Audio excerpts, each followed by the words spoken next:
Olá, pessoal. Boa noite a todos. Muitíssimo boa noite. Bem-vindos.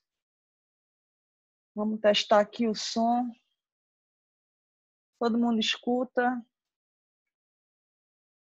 Oi, oi.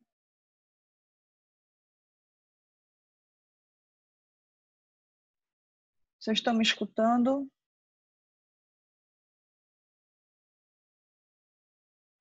Ok, o som. Joia. Vamos se chegando. Se organizando.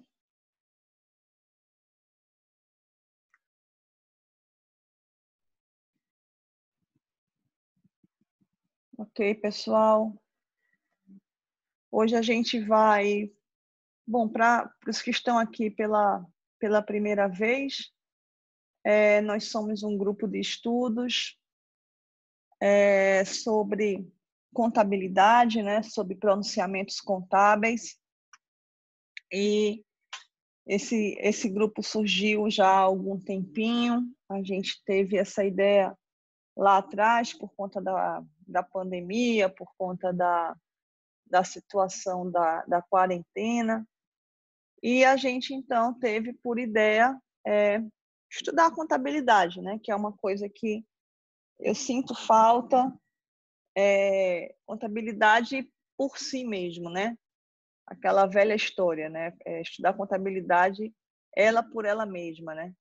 Que eu acho extremamente importante e sinto falta, né?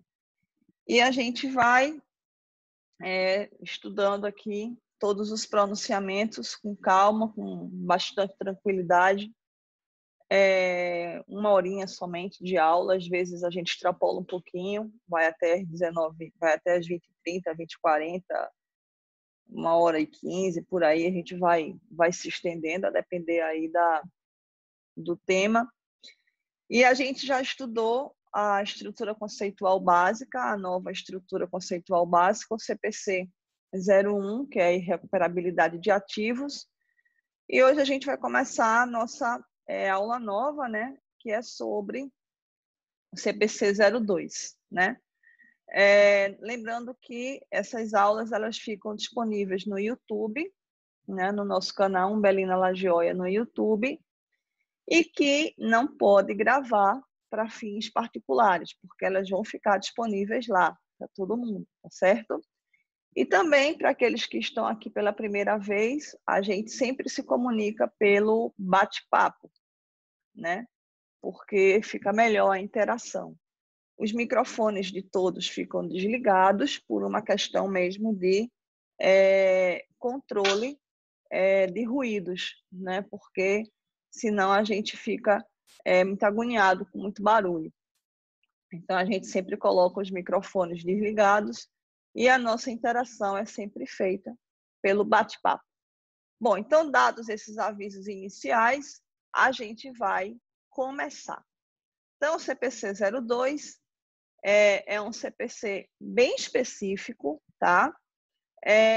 De fato, assim, não é muito falado, não é muito discutido, mas vale a pena a gente conhecer, por que não, né? Vai que a gente precisa dessa informação algum dia. Eu costumo dizer que aqui tem alguns professores, né? Então vai que, né, ajuda aí para montar uma aula. Mas é um CPC bem bacana, bem interessante, e a gente vai ver que, apesar dele ser muito específico, ele é bem... vou usar uma expressão aqui, né? Ele é gostoso de você estudar, de você aprender, de você entender como é que funciona. Ele é bem bacana, tá? Sou a professora Umbelina Lagioia, da Universidade Federal de Pernambuco, do Departamento de Ciências Contábeis. Bom, algumas considerações, e lembrando sempre, né, pessoal, que isso aqui que a gente tá fazendo é uma pincelada, né? O ideal é que todo mundo depois, em algum momento, pessoal, baixe esse CPC lá no site, né, do Comitê de Pronunciamentos Contábeis. Então, a ideia é que vocês abram aí uma pastinha, tá certo? onde vocês possam guardar os pronunciamentos, as videoaulas, e aí vocês têm aí material para um dia, quando precisarem, já está tudo organizado, já está tudo guardadinho, tá? Então, baixem o CPC, acompanhem o que eu vou falando no próprio CPC, porque aí fica mais, eu acho que fica mais, dá mais consistência, né? Do que ficar somente vocês com o que eu sei. Não, o que eu sei é o ponto de partida para que vocês se expandam, tá? Eu penso sempre assim. Bom, algumas considerações iniciais dizem respeito à globalização, né? E o que essa globalização tem a ver com esse CPC? Tudo, né? Porque esse CPC ele fala sobre transações em moeda estrangeira, operações no exterior. Então, obviamente, a gente só vai ter transações em moeda estrangeira e a gente só vai operar no exterior pelos efeitos da globalização, né? Que permite que essas fronteiras elas se reduzam a zero e que a gente consiga transacionar com outros países, comprando mercadorias, comprando serviços, comprando empresas, né? Então, essas transações, elas não dizem respeito apenas à compra de matéria-prima ou produtos ou máquinas ou à contratação de empréstimos. De jeito nenhum, tá? Essa transação em moeda estrangeira, ela é bem mais ampla, ela representa aí, desde essa compra, né, que eu estou falando, até você comprar uma outra empresa no exterior, como é que você vai fazer essa aquisição e, posteriormente, como é que você vai trazer essas demonstrações contábeis que estão no exterior, né, para a nossa moeda.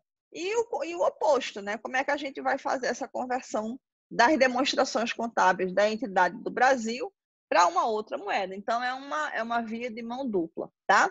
E isso, claro, só é possível, é evidente, por conta dos efeitos da globalização, sem os quais seria, não teria nem como se falar de transações em moeda estrangeira e os efeitos e os impactos disso nas demonstrações contábeis. Então, qual é a aplicação, né, desse pronunciamento? Contabilizar transações e saldos em moedas estrangeiras, né? Como é que a gente vai fazer essa contabilização? Como é que a gente vai encontrar esses saldos dessas transações?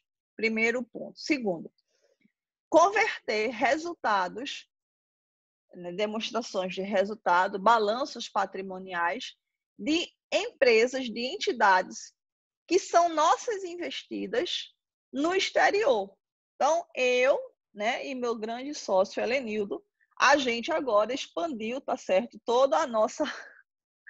Nós agora estamos, assim, intergalácticos.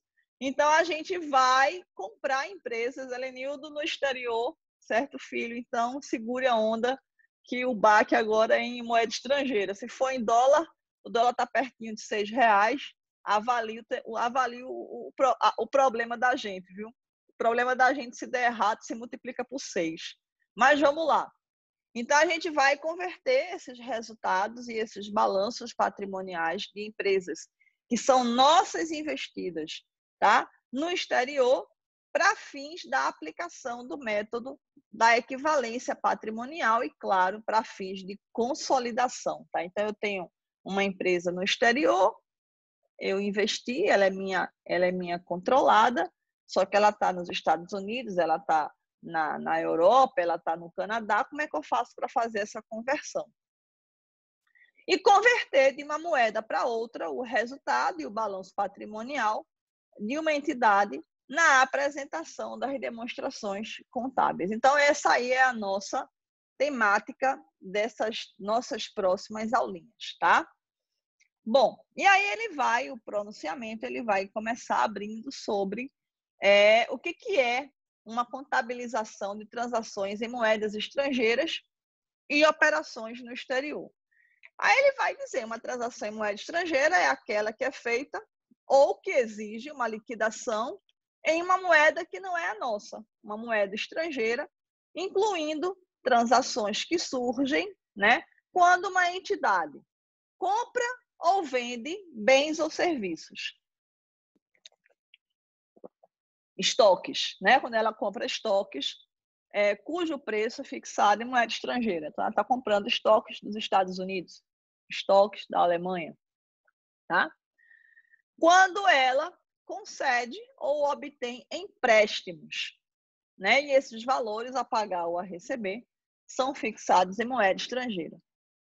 E, de alguma forma, ela adquire ou ela se desfaz de ativos ou assume ou então liquida passivos que são fixados em moeda estrangeira. Esse pronunciamento ele é muito, muito útil para empresas que têm transações de compra e venda de produtos, matéria-prima, tá?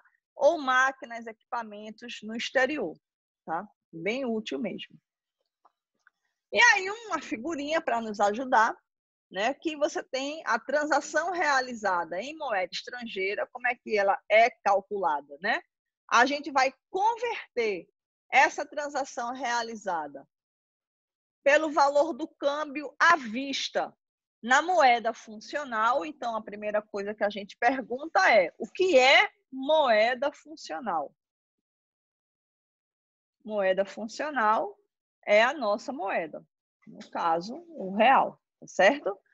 Então, a gente vai pegar a transação que foi realizada em dólar, converte essa transação pelo valor do câmbio à vista de hoje na nossa moeda, e a partir daí a gente vai ter a transação contabilizada em reais.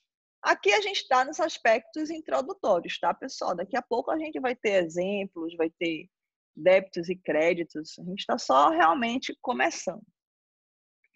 Assim, na data de cada balanço, né? Aí pode ser trimestral, semestral, anual, mensal, vai depender da necessidade. A entidade deverá, 2 pontos, né? Converter os itens monetários e lá na frente a gente vai ver que ela também vai converter itens não monetários. Então, a gente começa a se deparar com algumas palavrinhas que eu vou precisar da ajuda dos universitários, tá? Converter itens monetários em moeda estrangeira utilizando taxa de câmbio de fechamento. Ó, muita palavra nova, tá? Primeira coisa vamos ver quem pode me ajudar. Pode chutar à vontade. Aqui é que nem estádio de futebol. A gente chuta para fazer gol. Se for do Náutico, então, são milhares de gols. O que é um item monetário? Pergunta. O que danado é um item monetário? E, por tabela, o que é um item não monetário?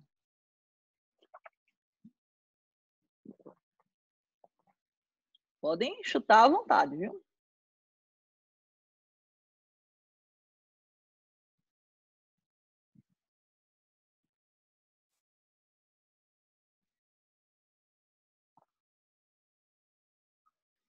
Oi, Evaldo, tô vendo as bate-papos agora. Coitado de Helenildo, exatamente, o Wellington. Coitado do Helenildo e de mim também, né? Evaldo, esse CPC está de acordo com a IAS 21? Meu amor, Evaldo, eu acredito que sim. Eu não sei exatamente se é o IAS 21, te devo essa. Mas acredito que sim, meu amor. Acredito que sim. Mas vamos lá. Wellington, o que é um item monetário? Moedas, câmbio, um pouco mais amplo, Cícero. O que é um item monetário? Tá, professora? Cadê ele? O Wellington está por aí. O que é um item monetário, pessoal? Nem um chutão aí, povo. Credo. Tenho vergonha não, minha gente. Oxi. Aqui ninguém sabe de nada não. A gente está aprendendo. Caixa e banco, Misânia? É a ausência de um direito. Vamos tentar consertar algumas coisas. É mais simples do que você imagina. Item monetário é tudo aquilo que é liquidado através de uma transação de fluxo de caixa, tá? Então, item monetário, basicamente, são os a receber e a pagar. Isso é um item monetário. A maioria dos passivos, e o que é representado por dinheiro, não é que é representado por dinheiro, Ilka. Ele é a operação ela é liquidada por meio de um pagamento ou de um recebimento. A operação, o item monetário se traduz em um fluxo de caixa, simplesmente assim. Isso, Cícero. Que onda, né? A gente faz uma confusão, a retada para dizer um negócio bem simples. Mas item monetário é um fluxo de caixa, tá certo? É aquilo que você liquida, né?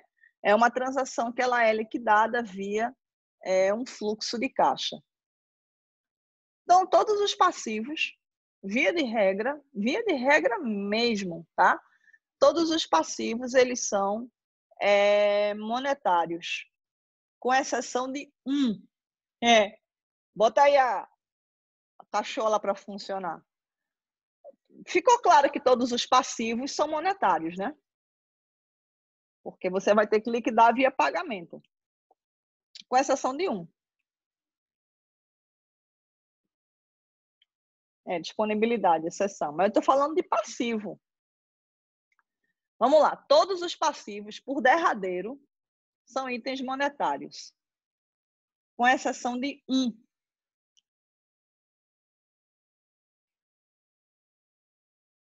Ai, povo, pensa.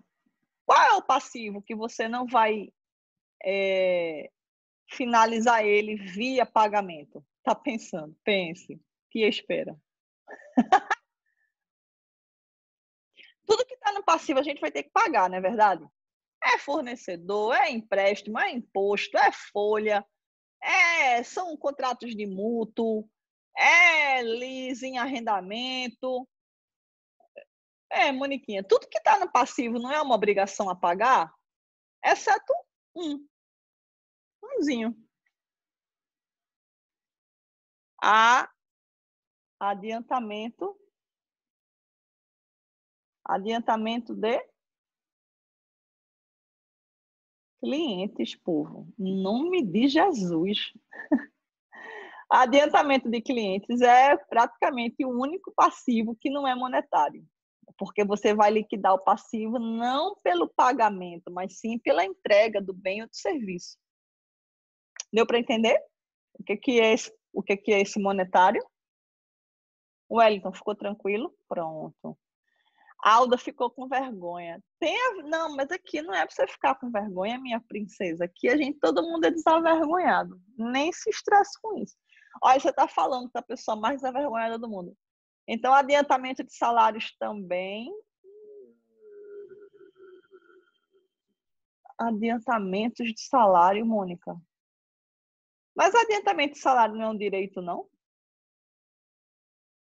Falando de passivo. É ativo. Estou falando dos passivos, tá certo? Então, praticamente, vamos pensar em equipe, vamos pensar juntos. Todos os passivos, como é que a gente liquida? Quando a gente paga. Isso é para imposto, para empréstimo, para folha, para fornecedor, para o escambau, exceto um, tá certo? Que são esses adiantamentos. Então, todo mundo entendeu o que é um item monetário passivo. Agora, vire aí, troque o disco, vire o lado do disco. O que é um item monetário? Me dê um exemplo de um item monetário ativo. Duplicatas descontadas. Sim. Sim. Levando-se em conta que o sujeito vai pagar, né? Duplicatas descontadas é um item... É porque duplicatas descontadas, Wellington, você liquida elas, na verdade, elas são liquidadas a partir do momento que o cliente paga, né, ao banco. Passivo, a Alda está correta. A Alda está correta. Duplicatas descontadas são passivos, representam passivos, representam obrigações que são liquidadas, porque aí é que está, Alda. Sua pergunta foi muito boa. Eu só não sei se eu vou responder direito, porque assim, quem vai liquidar, a liquidação se dá a partir do momento que o banco recebe, né, do cliente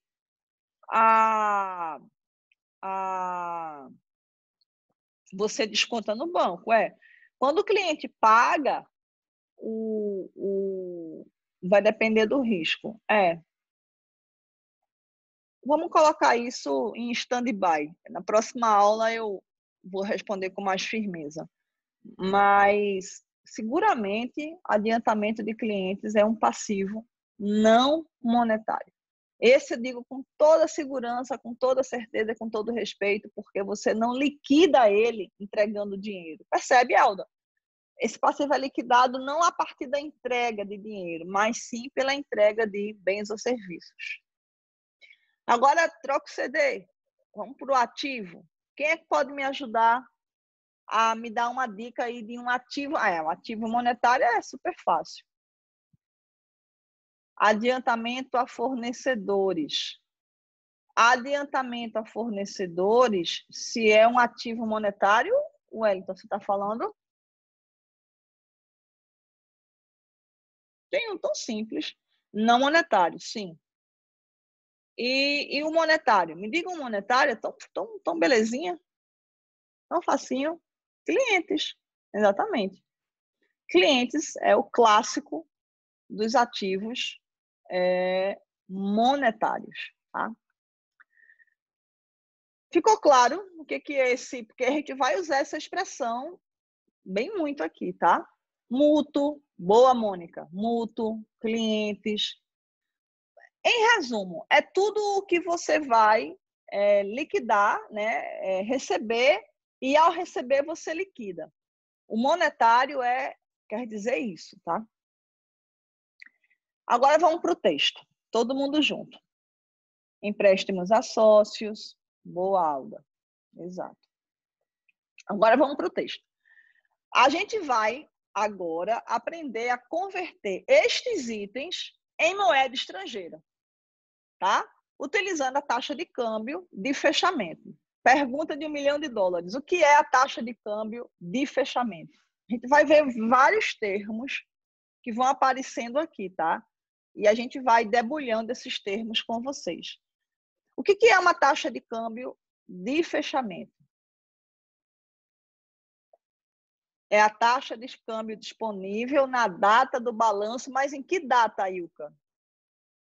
Que data de balanço é essa? É a data do fechamento do balanço, exatamente. Tá? Então, a gente vai ver como é que a gente faz para converter esse item monetário, seja ativo, seja passivo, em moeda estrangeira, que foi contratada em moeda estrangeira, utilizando a taxa de câmbio do fechamento do balanço. Tá? Isso é taxa de câmbio de fechamento.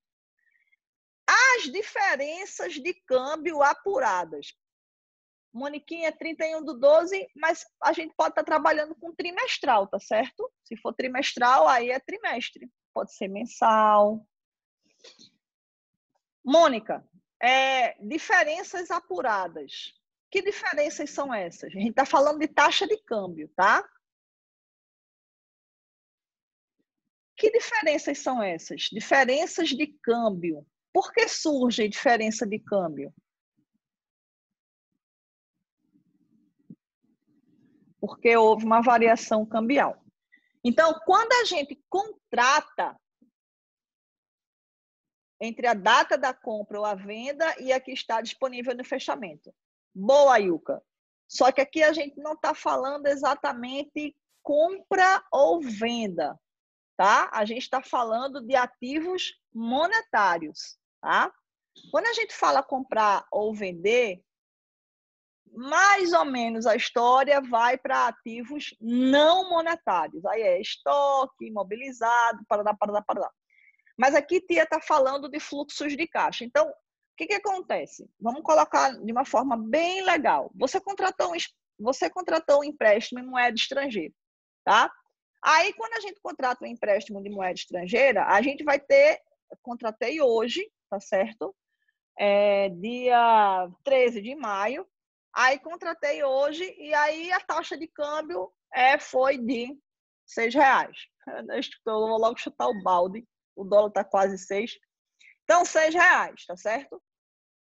Então, nessa data, a gente vai reconhecer o empréstimo. Então, se eu tomei $1.000 emprestado, então $1.000 vezes a taxa de câmbio de hoje é igual ao valor do passivo que eu vou registrar no meu balanço, correto?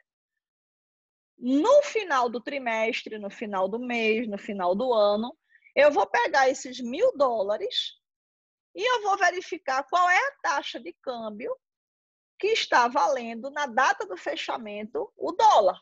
Aí eu vou aplicar a taxa de câmbio. A diferença vai ser justamente o que o Wellington falou. É a variação cambial decorrente da flutuação do mercado. E essa diferença, ela vai ser apurada e ela vai ser registrada ou receita ou despesa de variação cambial. Vamos para o Wellington. Ativo ou passivo? Se fosse liquidado em 31/12, reconheceria a variação cambial? Sim, você reconhece a variação e depois você liquida.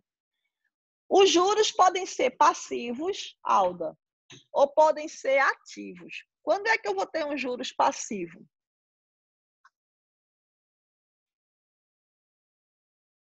Alô? Não, contrário. Quando é que eu vou ter juros passivos?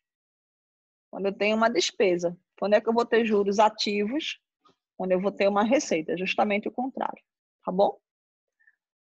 Ok, pessoal? Turminha? Todo mundo? Misturou? Tem nada não, minha princesa. Aqui é tudo junto e misturado. Todo mundo entendeu, pessoal? Essa primeira parte, esse primeiro processo aí. Dúvidas?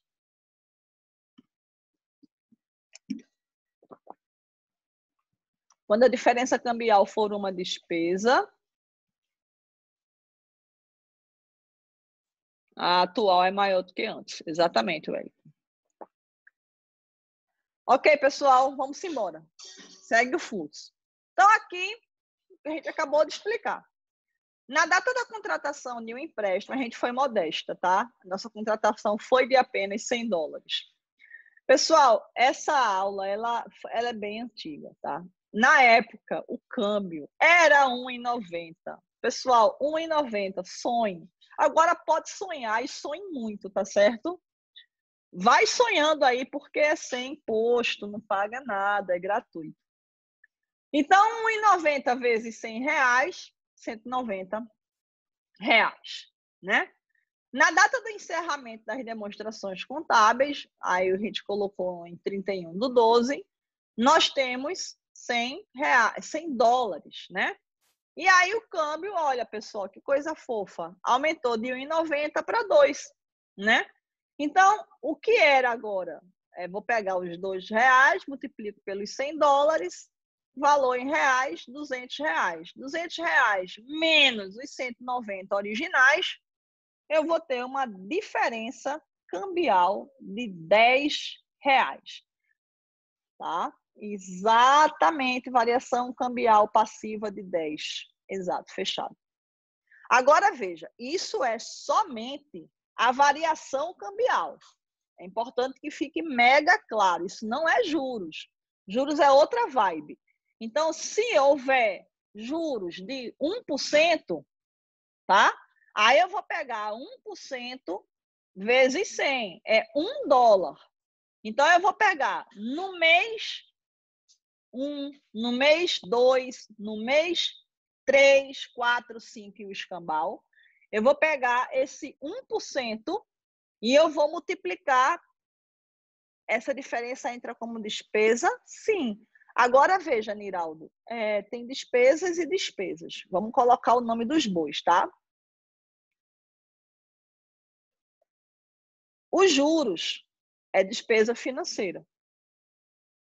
Esses R$10 é uma variação cambial que entra como despesa financeira. A gente vai estudar para variar a Petrobras. A Petrobras, ela é, chuchu para estudar isso, porque o tamanho da dívida da Petrobras em dólar é astronômica, tá certo? O nosso estudo de caso real vai ser a Petrobras, não tenha nem dúvida. Mas vamos lá. Segue o fluxo. Uma coisa é uma coisa, outra coisa é outra coisa, que não se confunde. Então, se houver juros, os juros é de 1%. Aí é 1% sobre 100 dólares, que é $1. Aí, $1 vezes a taxa de câmbio. Se for R$2, então os juros é de R$2. Isso é uma coisa. A outra coisa é a atualização dos 100 dólares. A atualização dos 100 dólares é com base na diferença cambial de hoje para a data que a gente contratou o empréstimo. Aí, esses R$10 que você está vendo aí é uma despesa, mas não é uma despesa de juros, é uma despesa financeira, mas não é juros, é variação cambial. Então, variação cambial difere de juros. Variação cambial representa a diferença do câmbio de fechamento para o câmbio de contratação. Variação cambial é a diferença entre o câmbio de fechamento e o câmbio de contratação. Se ocorreu um ganho na variação cambial, esse ganho é uma receita cambial.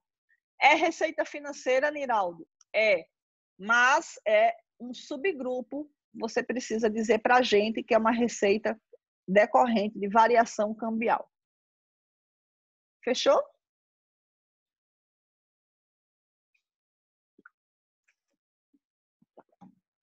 Todo mundo entendeu, pessoal? A diferença de juros, variação cambial. Ok? Posso seguir? Alguma dúvida? Tá tranquilo, né? Se tiver dúvida, fale, pelo amor de Deus.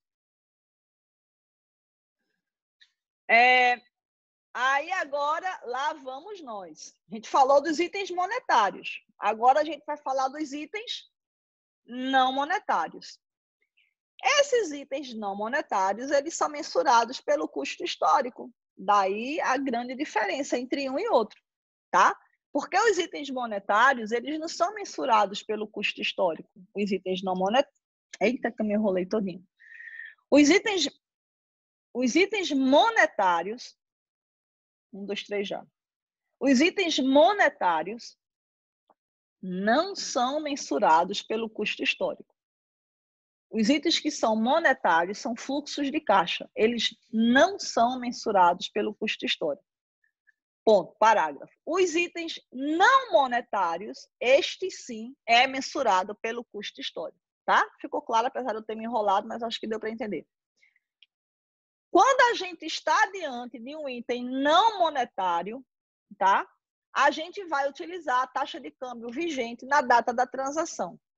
Tá? E a gente vai converter os itens não monetários que são mensurados pelo valor justo, sim, porque nós também podemos ter itens não monetários que são mensurados pelo valor justo. Eita, quem me dá um exemplo de um item não monetário que é mensurado pelo valor justo? Ó, que sacanagem, eu vou perguntar.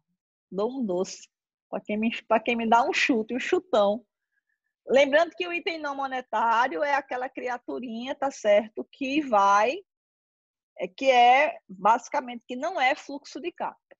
Porra, Ilka, tu foi na medida, propriedade para investimento. Tu tem essa aula, né, danada? Ah, mulher danada. Ilka foi show. Ilka é alvirrubra, né? Só pode ser. O pensamento desse elevado tem que ser alvirrubro. Aí, veja só. Exatamente, Ilka. Propriedades para investimentos, tá? É o exemplo, inclusive, que eu vou dar daqui a pouco. Então, converter os itens não monetários que são mensurados pelo valor justo. Ora, um terreno é um item não monetário. iPhone é virada na gota. Olha, os itens não monetários, volto para a aula, viu, seu Niraldo? Estou de olho em você. Os itens não monetários são mensurados pelo custo histórico, inicialmente. Mas, posteriormente, eles são avaliados a valor justo. E aí, essa variação a valor justo, tá, vai acontecer, tá certo? Também em moeda estrangeira. Porque o terreno, ele vai se valorizar lá na Califórnia. Aí a gente vai verificar como é que vai contabilizar tudo isso em moeda estrangeira. Então, é um item, é um terreno que eu comprei na Califórnia, tá? Mais ou menos isso que eu estou querendo dizer para vocês. Mas vamos devagarzinho que a gente chega lá. Máquinas. É o clássico dos clássicos do item não monetário. Comprei a máquina em 1º de fevereiro de 2010 por $150. O valor do câmbio é a 1,80, sonha, porque sonhar faz bem, né? E aí o valor é de R$270, que é a aplicação de 1,80 vezes $150. Ocorre que ações são itens não monetários? Sim, são. Você quer comprar ações no exterior, né, danado? Se liga nas quebradas. Vai comprar ação no exterior. Tá tão bonzinho. Vamos lá.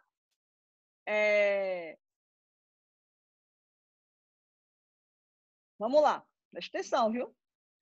Observe agora um outro exemplo envolvendo um item monetário e outro não monetário. Ou seja, a gente vai estar trabalhando aqui com a compra, tá certo? De um estoque. Pode ser estoque, pode ser uma máquina, pode ser qualquer item não monetário. Eu coloquei aqui o estoque, tá? Aí eu comprei o estoque a prazo. Aí a empresa brasileira Boa Compra, que em 1º de dezembro de 2001 comprou bens a crédito nos Estados Unidos pelo valor de $100 mil, quando o valor do câmbio era de R$2. Aí a gente pegou e debitou estoque, creditou fornecedor na data da transação, a gente vai pegar e vai contabilizar esse trocinho aí. $100 mil vezes R$2, R$200 mil, tá? Então, quando a gente transaciona, a gente vai efetuar estes lançamentos aí, ok? Dúvidas?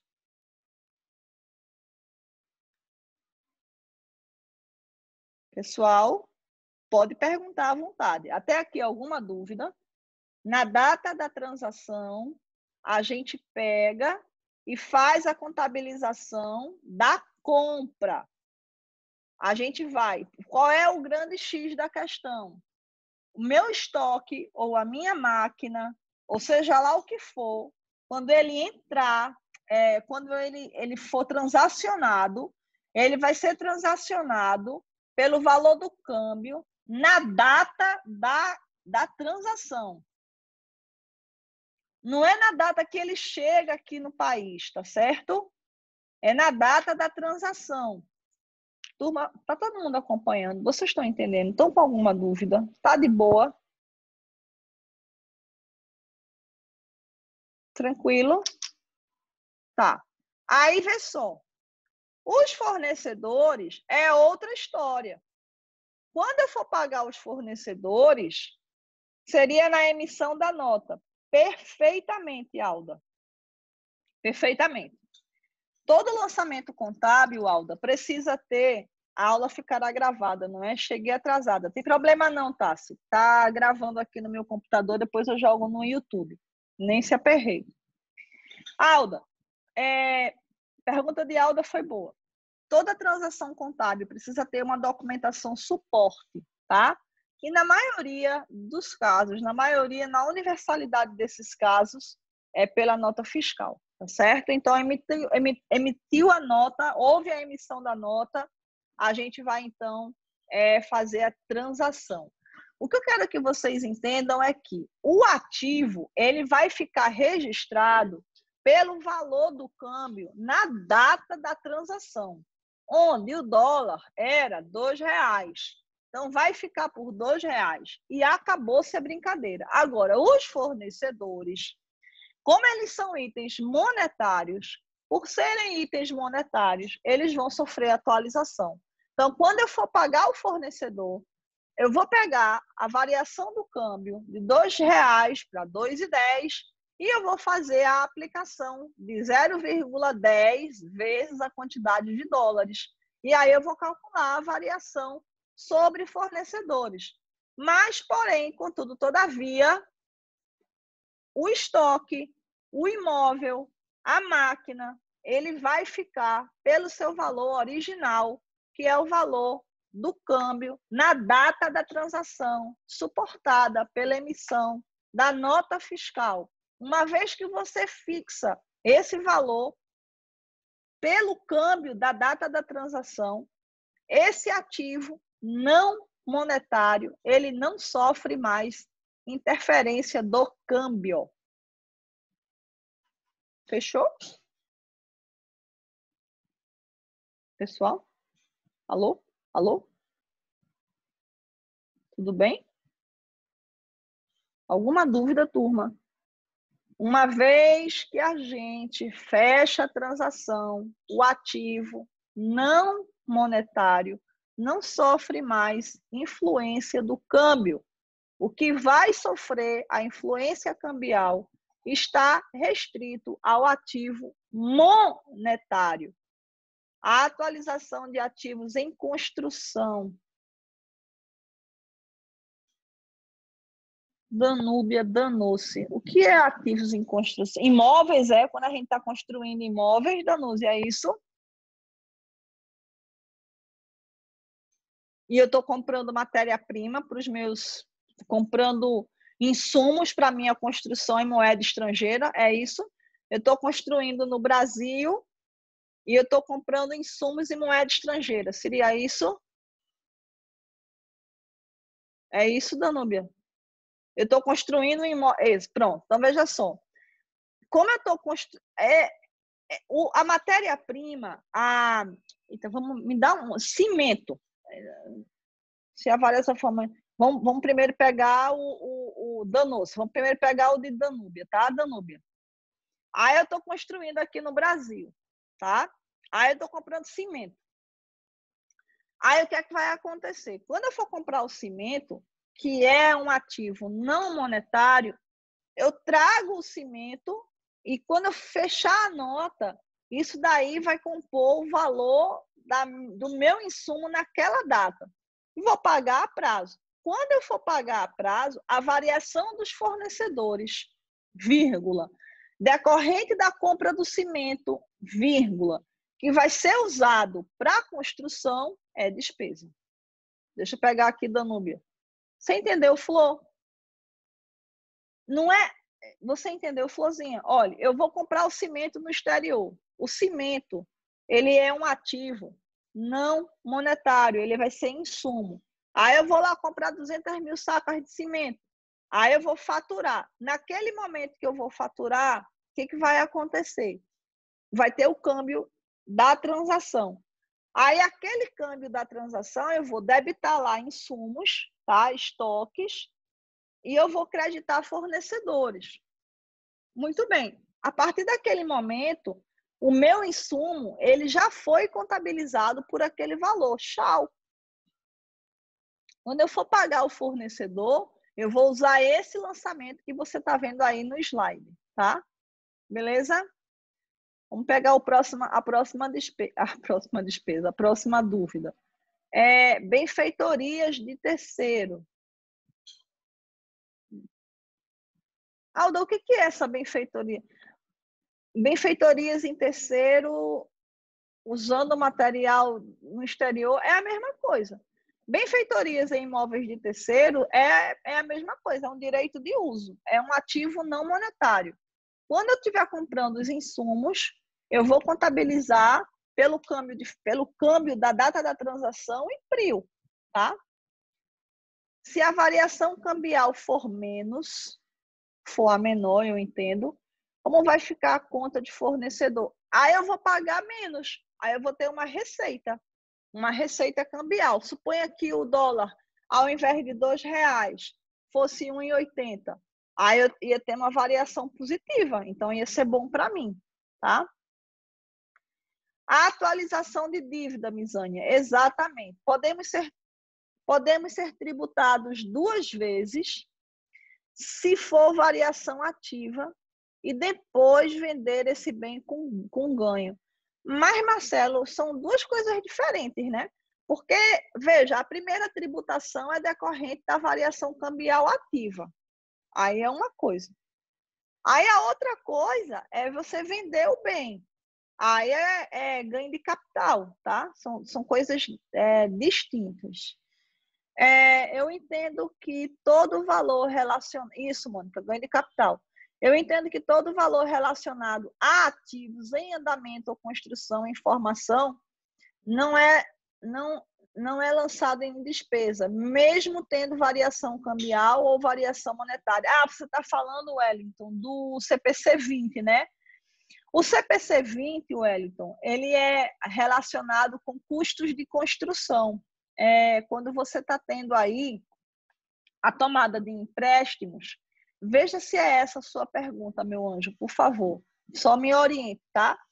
Você tá construindo um imóvel, está fazendo uma construção, e aí você toma um empréstimo. E aí esse empréstimo que você está tomando, ele vai ter juros, vão ser gerados juros sobre o empréstimo. Aí, neste caso, esses juros decorrentes, Wellington, do empréstimo, você vai contabilizar como ativo. Seria a variação cambial. Espera aí, Danúbia, deixa eu tentar falar primeiro com o Wellington. Wellington, é isso que você está falando? Ok. No caso de um empréstimo feito em moeda estrangeira para a construção de um ativo, a variação cambial reflete só na dívida e não na formação do ativo em questão. Exatamente. Deu para tu entender? E aí é despesa. Agora, os juros, aí não, os juros é ativo, você capitaliza os juros, tá? Ficou claro para tu, Wellington, essa brincadeira? Isso daí está no CPC 20, tá certo? Aí, Danúbia, se a variação cambial do empréstimo para comprar o cimento, a variação cambial do empréstimo do seu cimento é despesa, tá? Danúbia, ficou claro para tu também?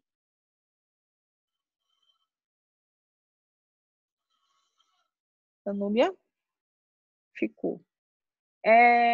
Mônica não, como é? Marcelo, tu entendeu essa parte que não é bitributação?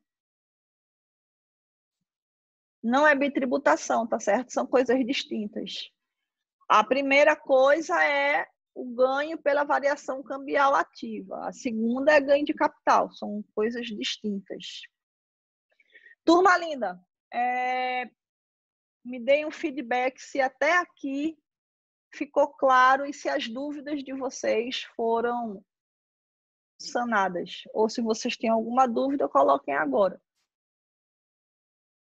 Tudo certinho? Deu certo? Pessoal, alô, alô, tudo certinho, graças a Deus. Em 1º de fevereiro de X2, ainda é relacionado ao nosso exemplo, tá? Que é a data do pagamento. Então, veja, a gente atualizou o fornecedor em janeiro e atualizou o fornecedor em fevereiro, que é a data real do pagamento. Aí o valor do câmbio era R$ 2,05. A empresa brasileira irá pagar o saldo da conta, contabilizando primeiro a nova variação cambial. E agora a gente vai ter uma receita, concorda? E depois você paga os fornecedores. Então, aí você encerra a questão. Fechou? Pessoal? Tudo certo? Ok? Ok, pessoal? Alô, alô? Show. Aí agora o nosso último exemplo de como convertemos é o exemplo de IUCA, tá certo? Itens não monetários que são mensurados ao valor justo em moeda estrangeira, utilizando as taxas de câmbio na data em que o valor justo foi determinado. Então, esse é o nosso último exemplo da nossa noite. Vamos a ele. Considere uma empresa brasileira que comprou um terreno na Califórnia, tá? E o valor do terreno foi de $100 mil. Nessa data, o valor do câmbio era de R$2. Eu não canso de me dizer, sonha. Sabe quando é que o câmbio vai voltar a R$2? Novamente, nunca. Bom, mas vamos lá. Eu fui da época que o câmbio era R$1, $1. Vocês acho que nem se lembram dessa época, tá? Mas assim, foi um sucesso. Bom, aí o que vai acontecer? A empresa brasileira, na data da aquisição, contabiliza a propriedade para investimento pelo valor justo da seguinte forma. Né? Na data da compra, comprou, debitou propriedade para investimento, creditou bancos, R$200 mil. Tá? Aí, no final do ano, que é a data de encerramento das demonstrações contábeis, o valor justo da propriedade para investimento era, coincidentemente, de R$100. Agora, isso poderia ser mais ou poderia ser menos. E é isso que a gente vai explicar agora. Contudo, a taxa de câmbio era de 2,10. Nessa data, a empresa brasileira remensura a propriedade para investimento por R$210 mil e vai registrar um ganho de 10 mil como sendo a alteração do valor justo ao invés de variação cambial no resultado. Então, o que é que vai acontecer? Eu vou pegar este acréscimo decorrente do câmbio e vou jogar, acrescer, somar a propriedade para investimento. Então, eu vou debitar a propriedade para investimento, credito uma receita de variação de valor justo, tá? Se houvesse, preste atenção no que tia vai falar, se houvesse um acréscimo no valor justo, ao invés de ser $100 mil, fosse $100.100, $100.200, $110 mil. Então, eu ia simplesmente acrescer. Então, ao invés de eu calcular, eu ia ter tanto a variação cambial em si, como eu ia ter a mudança, o acréscimo, a alteração para mais do valor justo. Então, eu ia ter dois lançamentos. Eu ia ter o lançamento dos $100 mil para $150 mil. Então, eu tive $50 mil de valor justo. Aí eu ia acrescer. Esse meu cálculo da minha variação cambial não ia ser em cima de 100 mil, ia ser em cima de 150 mil, porque a minha base de valor justo aumentou. Então, sem ser esse exemplo, em uma outra situação, se eu tiver um aumento do meu valor justo, eu vou pegar a variação cambial e incidir sobre a nova base, que não é mais 100 mil, é 110, é 120, é 130 mil dólares, tá? Se por acaso não houver variação do valor justo, permanecer constante, então o que é que vai acontecer? Eu apenas, então, somente vou registrar o ganho da variação cambial, aumentando aí propriedades para investimento, o valor do terreno, e creditando variação do valor justo como sendo aí uma receita. Turminha? Isso ocorre, nesse caso, porque trata-se de uma propriedade para investimento que é um ativo não monetário, vírgula, avaliado a valor justo. Só precisa retificar isso. Helenildo só chegou agora, olha só. Não vai levar a faltar não, meu amor. Você mora no meu coração, não paga IPTU, não paga aluguel, não paga absolutamente nada. Então, veja só. Helenildo, volte para mim. Onde você está, Helenildo? Não, Wellington, volte para mim. Wellington, veja, isso ocorre porque, nesse caso, trata-se de uma propriedade para investimento, vírgula, avaliado a valor justo. Se fosse uma um ativo não monetário, avaliado pelo custo histórico, aí a gente não iria de jeito nenhum fazer esse lançamento. Isso só está acontecendo porque é avaliado a valor justo. Essa é a diferença. Pessoal, tá de boa?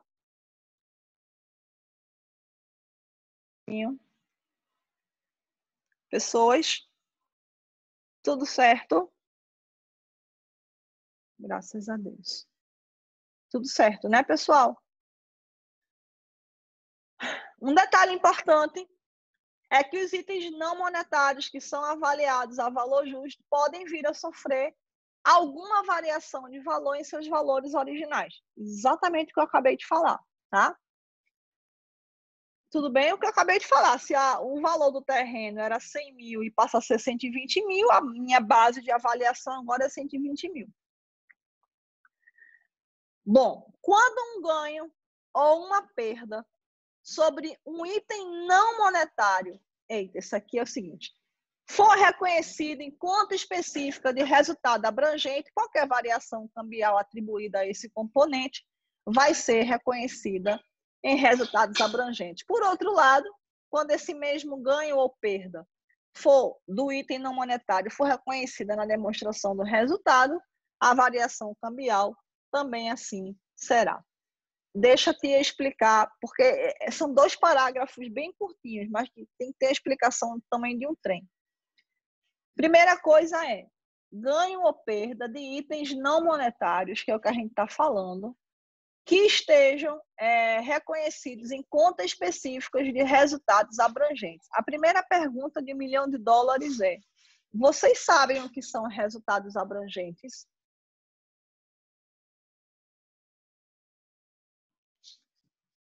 Vocês conhecem os resultados abrangentes? Alô?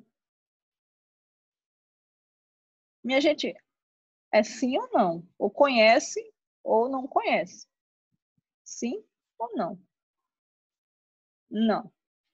Variação no PL que não decorre de transações com os sócios. Boa, Ailton. Não conhece, não lembro. Não. Então tá, vamos lá. Lá dentro do patrimônio líquido, lá dentro do PL, não existe somente capital e lucros. Tchan! É verdade. Lá dentro do patrimônio líquido, existe uma outra conta, justamente, Helenildo, ajuste de avaliação patrimonial, AP.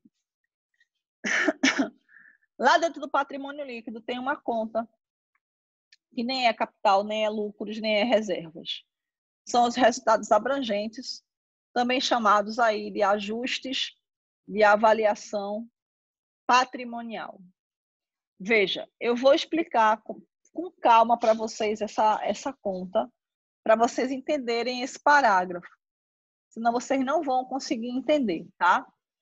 Então, o que acontece? Essa conta de PL, ela é uma conta bem específica.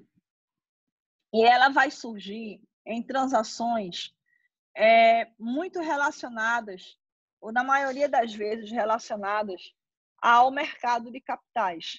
Ou também ela vai surgir quando uma empresa compra outra empresa. Então, no processo de aquisições de empresa, existem certas transações que ficam registradas lá no patrimônio líquido.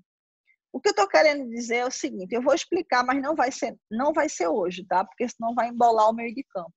Eu vou preparar um exemplo bem específico para esse parágrafo, e aí amanhã a gente destrincha esse exemplo para todo mundo entender com calma. Mas, para resumir a ópera, é o seguinte, dentro do patrimônio líquido, existem alguns elementos que ficam guardadinhos lá. Aqueles elementos que ficam lá no patrimônio líquido, eles podem ser oriundos de transação. Amanhã, não, Niraldo, que amanhã, segunda, amanhã é quinta-feira, nossas aulas são segundas e quartas. Aí, veja só, eu disse amanhã foi, Niraldo, porque eu tô ficando demente. Não, meu amor, tia tá ficando doida, Zoró. Não é amanhã não, é segunda-feira. Olha, presta atenção, a senhora disse amanhã. Minha gente, tá bom, desculpa, é segunda-feira. Falou, tá falado uma ova. até na manhã tem outra. Olha, presta atenção, vocês não estão prestando atenção no que eu estou falando. Até amanhã não, Niraldo. Presta atenção, povo. Que agonia do cão. Olha, veja só. Tia está dizendo o seguinte. Lá no PL tem algumas contas, tá? Que são relacionadas a transações específicas. Essas transações, normalmente, elas são não monetárias. Que aí eu vou preparar um exemplo para todo mundo entender e não ficar com dúvidas. Mas olha, é o seguinte. Se esse item não monetário está lá no resultado abrangente, então a variação cambial vai ficar guardadinha no resultado abrangente. Em outras palavras, se o elemento está dentro do PL, a variação cambial não vai ficar no resultado, vai ficar dentro do PL. Se o elemento for não monetário, tá? E aí, esse ganho ou essa perda sobre esse item não monetário for reconhecido na demonstração do resultado, então a variação cambial também vai ser reconhecida na demonstração de resultado. É só isso que ele está querendo dizer, que ninguém entendeu, ovo. Mas não se preocupe, não. Esse parágrafo vai parar aqui, e aí quando for segunda, aí tia vai dar um exemplo só sobre para destrinchar esses dois parágrafos para você. E aí, na próxima segunda, a gente vai estudar também a Petrobras como sendo nosso estudo de caso para fechar isso aqui. Turma linda, até aqui, excetuando esse parágrafo que não ficou claro para ninguém. Até aqui todo mundo entendeu? Esses exemplos que a gente deu até aqui, até esse slide. Até aqui ficou claro? Cícero, todo mundo entendeu direitinho? Posso confiar? Graças a Deus. Tudo certo, né? Pronto, Tassi. Depois eu vou colocar lá no YouTube para vocês assistirem, para você... Ah, minha princesa. Para você e para... Ai, meu Deus, Helenildo. Bom, pessoal, fiquem então com Deus, tá certo? Muito obrigada. A Helenildo sabe que perdeu as 3 avaliações valendo nota. Deixa ele. Pessoal, então, muito obrigada. CPC1 está disponível. Ilka, não, eu não coloquei tudo não, tá? Eu ainda vou terminar de colocar. E até segunda-feira a gente vai continuar a partir desse slide e a gente vai trabalhar a Petrobras como estudo de caso. Ok, pessoal? Tranquilo? Me despeço de todos. Beijo para todo mundo.